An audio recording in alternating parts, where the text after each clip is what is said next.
Shalom.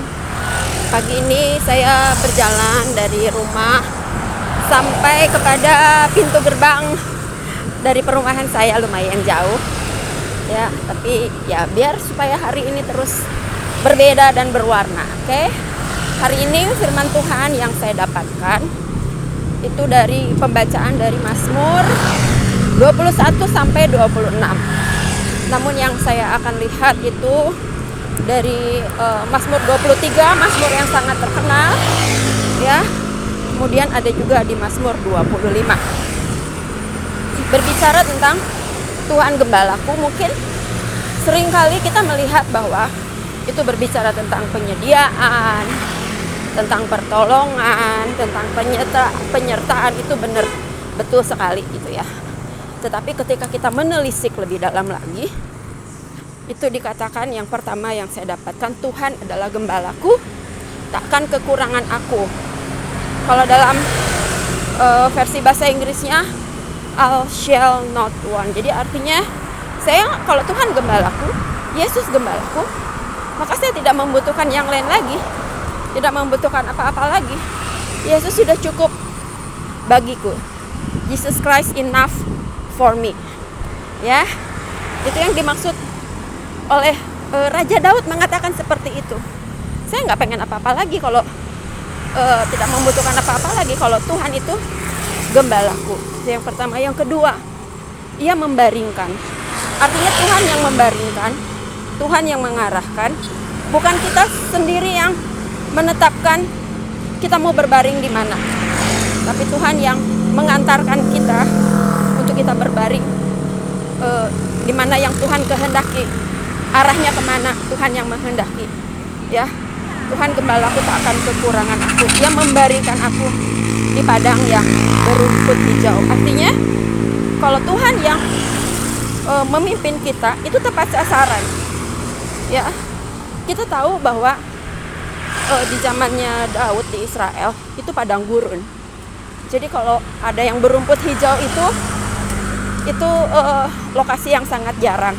Tetapi Tuhan tahu di mana letaknya, ya. Ia membaringkan aku di padang yang berumput hijau.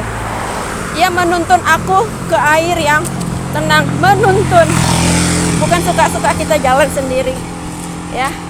Tuhan tahu air yang tenang itu di mana. Di padang gurun yang namanya air tenang itu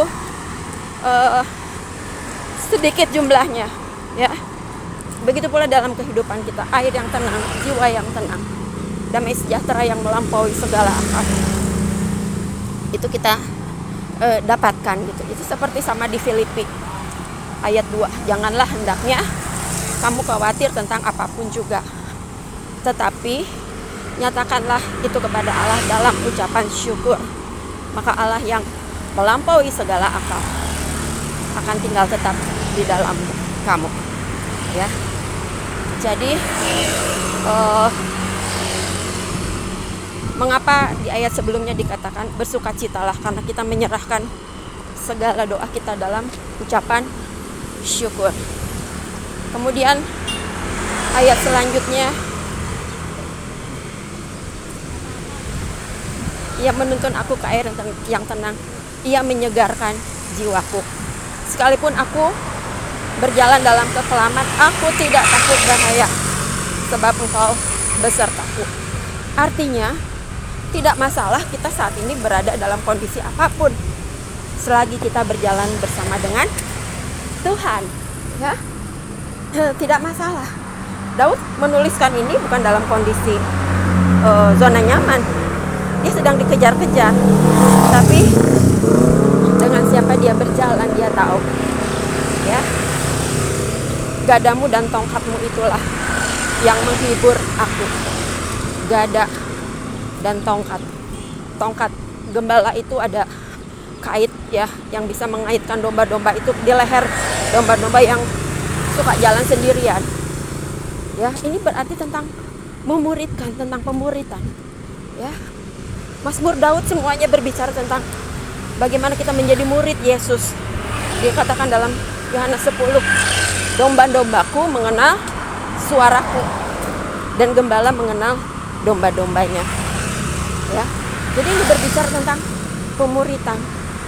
Gada dan tongkat. Gada itu seperti alat pukul, dan domba itu adalah binatang yang rentan dari bahaya, dia tidak bisa mempertahankan dirinya.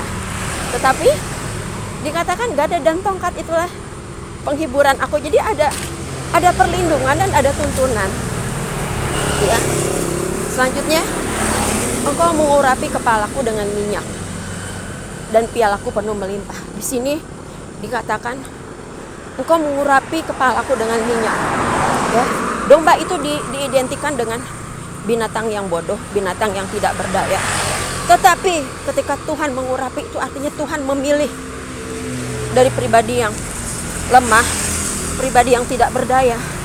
Tuhan berikan kekuatan, Tuhan pilih, Tuhan panggil, mengurapi kepalaku dengan minyak. Daud ketika dipanggil untuk menjadi raja, dia diurapi dulu dengan minyak. Ya, itu pun adalah kita. Tuhan tahu kita lemah, tetapi bukan dari kekuatan kita ketika Tuhan memilih kita. Dan apa yang diperoleh ketika kita hidup di dalam panggilan. Ya, pialaku penuh melimpah. Piala itu berbicara tentang kelimpahan, penyediaan. Kalau melimpah itu sampai tumpah. Ya. Kebajikan dan kemurahan belaka akan mengikuti kita. Wow. Ya, jadi ketika hidup kita berfungsi di dalam panggilan, kita berlari-lari seperti Paulus katakan, berlari-lari kepada panggilan, berlari-lari kepada hadiah, yaitu panggilan itu sendiri. Maka kebajikan dan kemurahan itu yang mengikuti kita. Kenapa? Karena kita adalah alatnya yang dipakai untuk kemuliaannya. Dan aku akan diam dalam rumah Tuhan sepanjang masa. Artinya terus kita membina hubungan yang intim bersama dengan Tuhan Yesus. Ya. Dan dikatakan dalam Mazmur 25,